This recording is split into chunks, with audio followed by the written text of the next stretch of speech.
I mean, most of the movies and TV featuring AI, they don't describe it in quite the way it's likely to actually take place. But I think you just have to consider, like, even in the benign scenario where if AI is much smarter than a person, what do we do?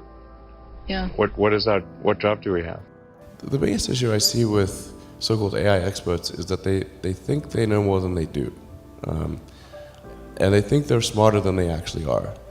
In general, we are all much smarter than we think we are, but much less smart, dumber than we think we are, by a lot. So this tends to plague smart people.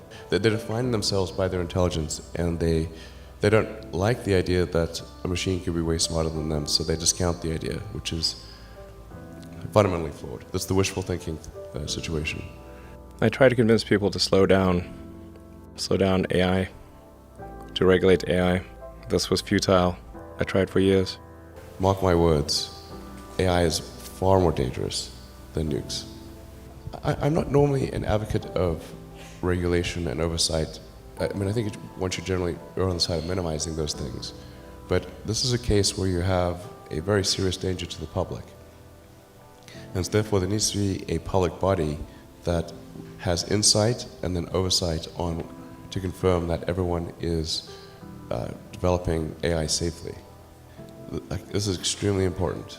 I think the danger of AI is much greater than the danger of nuclear warheads by a lot. And nobody would suggest that we allow anyone to just build nuclear warheads if they want. That would be insane.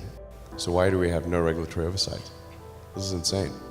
Better approach or better outcome is that we achieve democratization of AI technology, meaning that no one company or small set of individuals has control over advanced AI technology.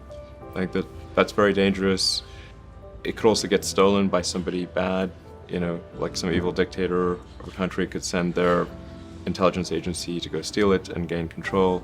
It just becomes a very unstable situation, I think, if you've got any incredibly powerful AI. You just don't know who's going to control that. So it's not as though I think that the risk is that the AI would develop a will of its own right off the bat. I think it's more, the concern is that someone may use it in a way that is bad. And even if they weren't going to use it in a way that's bad, that somebody could take it from them and use it in a way that's bad.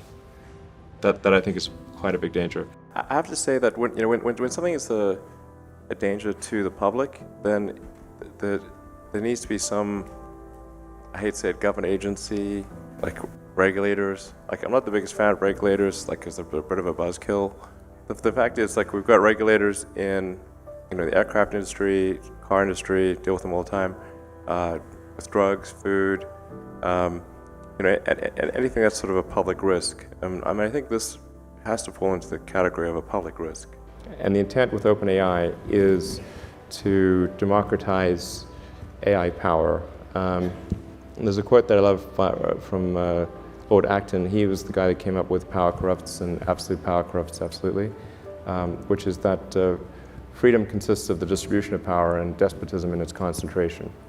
And so I think it's important, if we have this incredible power of AI, that it not be concentrated in the hands of a few and potentially lead to a world that we don't want. Usually there'll be some new technology. It will cause damage or death. There will be an outcry. There will be an investigation. Years will pass. There will be some sort of insight committee. There will be rulemaking. Then there will be oversight, eventually regulations. This all takes many years. This is the normal course of things. If you look at, say, automotive regulations, how long did it take for seatbelts to be implemented, to be required? The auto industry fought seatbelts, I think, for more than a decade. Successfully fought any regulations on seatbelts, even though the numbers were extremely obvious. If you had a seatbelt on, you would be far less likely to die or be seriously injured. And the industry fought this for years, successfully. Eventually, after many, many people died, regulators insisted on seatbelts.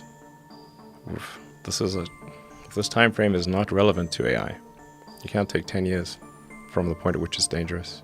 It's too late. I'm very close to the cutting edge in AI, and it scares the hell out of me. It's capable of vastly more than almost anyone knows, and the rate of improvement is exponential. It's going to come faster than anyone appreciates. I think it's with each passing year, the sophistication of computer intelligence is growing dramatically. I mean, I really think we're on an exponential improvement path of artificial intelligence, and the number of smart humans that are developing AI is also increasing dramatically. I mean, if you look at like the attendance at the AI conferences, they're doubling every year. They're getting full.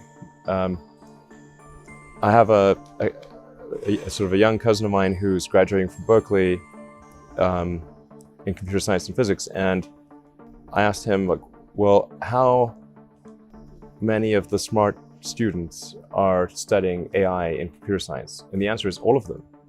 What I'm trying to do is to minimize future existential threats, or to take whatever action I can to ensure the future is good. I think the singularity is probably the right word, because we just don't know what's going to happen once there's intelligence substantially greater than that of a human brain. We are, all of us already are cyborgs. So you have a machine extension of yourself in the form of your phone and your computer and all your applications. You are already superhuman. But by far, you have more power, more capability than the President of the United States had 30 years ago.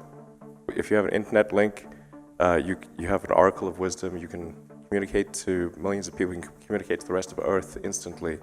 I mean, these are magical powers that didn't exist not that long ago. So everyone is already superhuman and a cyborg. It feels like we are the biological bootloader for AI, effectively. We are building it. And then we're building progressively greater intelligence, and the percentage of intelligence that is not human is increasing. And eventually, we will represent a very small percentage of intelligence. We're rapidly headed towards digital superintelligence that far exceeds any human. I think it's very obvious. I'm not really all that worried about the short-term stuff. Things that are, like narrow AI is not a species-level risk. It will result in dislocation, in lost jobs and, the sort of better weaponry and that kind of thing. But it is not a fundamental species-level risk, whereas digital superintelligence is. So it's really all about laying the groundwork to make sure that if humanity collectively decides that creating digital superintelligence is the right move, then we should do so very, very carefully. Very, very carefully.